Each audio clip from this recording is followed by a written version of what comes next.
Hey Andre, we had an eagle-eyed viewer, Ananda, send us some images of what we now know is the 2026 Honda Passport, and we're guessing Trail Sport. Yeah, it's the most off-roady of all Passports. I mean, they have the Trail Sport version right now, but this is the next generation, and it looks really beefy, dude. Yeah, it's very brave of them to put a round window and another round window.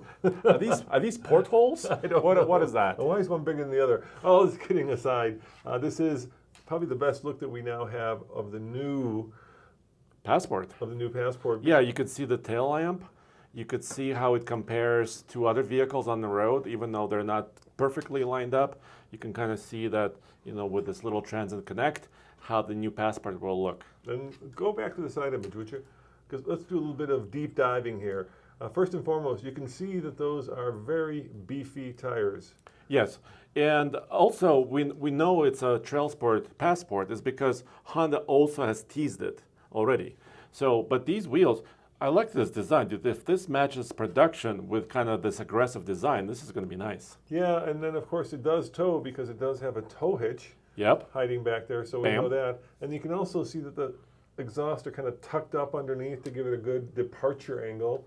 So I think slowly but surely Honda is making a more off-roady version of the Passport. Because let's face it, the Passport, and this is what Honda has officially unveiled, because let's face it, the Passport has always been more of a family hauler than a off-roader. Yeah, you want to show the video? Yeah, it just gives you a hint of what they... And they're also teasing a tiny, tiny image of their prototype climbing a mountain. Here's what Honda has released. Let me make this bigger. And let's see. Oh, gosh. Kill the music, would you? Thank you. Andre, you are just... Why is it not playing? I don't know what you're doing. I'm making it large. Well, that's what she said. That's what they said about the new Passport. There it goes. Bam. Bam. So, look, we just did an off-road review yesterday where we took the Bronco up a pretty steep and deep trail called Kingston Peak. Yes. And one of the things that we realized is that if you're serious about going off-road, let's go to the spy pictures again. You really need a low-speed transfer case. So do you think that Honda has gotten that serious? Because Honda has one of the best off-road... all-wheel drive systems. All-wheel drive, off-road terrain management software systems in the business, right? You can select sand, you can select...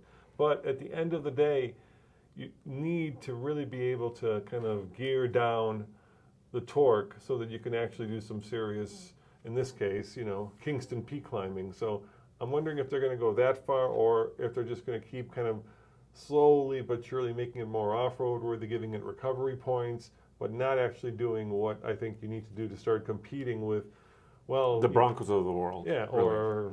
Wranglers of the world. Yes. Yeah, or even, I don't know, Grenadiers of the world. So here's where I stand on this, right? So we know they already have a Honda Pilot Trail Sport, right? And an Ridgeline Trail Sport. An Ridgeline Trail Sport. The Ridgeline Trail Sport is really like a tire package, right? They change the tires. And the sticker package. And the sticker package. So it's really mild. This looks like a next step. I can see a little bit more ground clearance, right? I can see different wheels and more aggressive tires. I can see better approach and departure angles. Those are all good things. I don't think they're going to add solid axles and or low-range transfer case. I don't see that happening. Which is confounding because when you think about it, every other Japanese brand has a serious off-roader. So Toyota, I mean, you could go... Forerunner. Land Cruiser. Right, exactly. I can go on. Yeah, Nissan. Patrol. Well, but not in the U.S., yes. Right, okay, Frontier. Okay. Right. Xterra is gone. Where's Xterra? Mitsubishi. Well... they do build off-roaders. Yeah, but not here. Not here, but still, I'm saying, but Honda is the only one of the major Japanese companies, well, okay, except for Mazda, sorry. So Mazda has that Meridian edition. Yeah, that's really mild also, very mild, yes. And I know a lot of you guys are out there, sitting in more, let's call it, flat areas of the world. But here in Colorado, when, we can go 25 minutes out of our front door and actually be on a hard off-road trail. Really rocky, really difficult. Rocky. It's kind of where the tire meets the dirt because quickly we have found out, even on our easiest off-road trail, which is Tombstone, that when you do have an appearance package, not that this is only an appearance package, and even good software, things start to overheat. Specifically, the transmission starts to overheat because what happens is instead of transferring power via a low-speed transfer case to the wheels, you're using brake management, brake torque management, right? We're braking wheels, braking And transmission is still trying to push the power, right? And it just becomes so. I mean, for 90% of the people, this is fine, and I think that's what matters.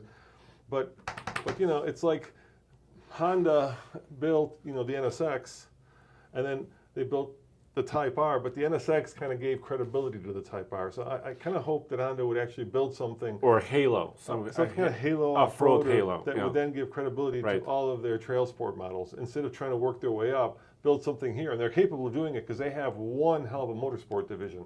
Oh my gosh, I was just going to mention this. The Honda Talon, one of the best side-by-sides that you and I have tested. Dirt bikes. Dirt bikes. They build, lawnmowers. They build airplanes. They build jets. What don't they build? That's about as off-roady as you're going to get. Woo! Very rarely on the road, if ever. So, I mean, it's very, very clad, so it's hard to say exactly what this is going to be. But, judging from at least the pictures that we have here, it certainly looks like they've gone much beefier, much more squared off, right? The Koreans are doing that now. The only one that's not doing it is Land Rover, right? They've gone more rounded even though the Defender is a little bit square-jawed. Yeah, and this is really boxy, and I think it's good. I think it's good to have a boxy design like this. So, dude, this does not look like a Wrangler or a Bronco, full-size Bronco competitor to me, but I think this is more than what I've seen from Honda. I mean, this is up there. More like Grand Cherokee competitor, right? Yeah. In that's even though Grand Cherokees have gotten more expensive, I think, than Passports now. But this is what you're looking at. But the Grand Cherokee, once again, can be had in a Trailhawk version that's going to be very off-road worthy. Well, this will be interesting. Yeah. The Trailhawk, like you said, versus this. I know the pricing may not match completely, but that would be a good benchmark, I think, for the Passport to hit. Yeah, because the Grand Cherokee has always been unibody. People think somehow that it's body on frame. But it's never been body on frame. It's always been every generation. So let us know in the comments below what you guys think. Did Honda, at least from the early design, I also like this. You can see it's got a roof rail. That's really cool. I like how they camoed the roof rail. You can't see it. Bam. Yeah, that's good. Ooh, don't look here. It's got a roof rail. Here, you could see it up here and up here, too. Why do you think there's this little flap there? It's probably a camera. Yeah. Right? Or a brake light. Brake lights, you have to have a center brake light. Sometimes you have to have a camera. How much do you think it'll tow? $5,000. Yeah. So it's around 5,000 now. I think they're going to keep that. How about powertrain? What's the guess? So six-cylinder still? Yeah, so V6. I mean, it's their venerable V6. Yeah, it's in everything. It's everything. Almost everything that they sell has a V6. And if you're paying attention to what's happened to Toyota when they've turbocharged everything. Yeah, it may not be so smart. So maybe Toyota went too far with both hybridization. Is that a word? Hybridization? Yeah, it is. And turbocharging. But what if this is a hybrid? That would be cool. Yeah, so one or the other. Pick electrification or turbocharging, but not both. Or at least take baby steps. Well, thank you guys for watching as always. Check out all TF. I know that's an L hiding under there, Andre. TFL. TFT. TFL, there you go. TFL.com. For every thing.